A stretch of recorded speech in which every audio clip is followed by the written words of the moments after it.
एक शान्त र हरियो जङ्गल नजिकै एउटा सानो गाउँमा हरि नामको एक गरिब काठ काट्ने मानिस बस्थ्यो। ऊ निकै मेहनती थियो, तर दिनभरि काम गर्दा पनि उसको जीवन निकै साधारण थियो। हरेक बिहान हरि आफ्नो पुरानो बन्चरो बोकेर जङ्गल जान्थ्यो।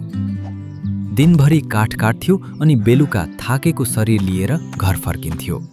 उसको सानो घर थियो र उसले सधैँ सानो तर सन्तुष्ट जीवन बिताइरहेको थियो। एक दिन घर फर्किने क्रममा उसले झाडीबाट एउटा आवाज सुन्यो।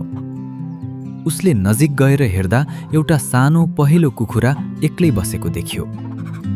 हरिलाई त्यस कुखुराप्रति दया लागेर उसले कुखुरालाई उठाएर आफ्नो घर लग्यो। हरिले कुखुराको लागि सानो बाँसको खोर बनायो। उसलाई दाना र पानी दियो। कुखुरा पनि खुसी हुँदै त्यही बस्न थाल्यो। अर्को बिहान हरि कुखुरा हेर्न गयो। त्यहाँ उसले एउटा चम्किलो वस्तु देख्यो। त्यो त सुनको अन्डा थियो। हरि अचम्ममा पर्यो। उसले त्यो अन्डा सावधानीपूर्वक उठायो। हरि त्यो सुनको अन्डा लिएर बजार गयो।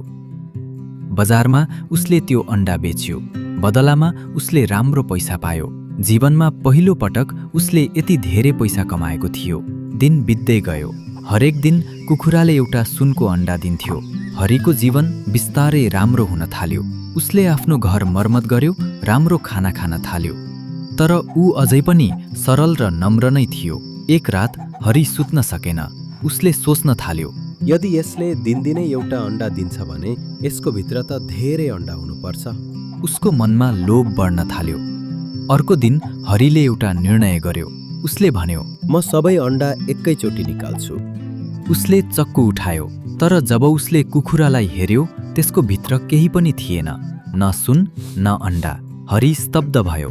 उसले आफ्नो ठूलो गल्ती बुझ्यो। अब उसको सुन दिने कुखुरा सधैँका लागि हरायो।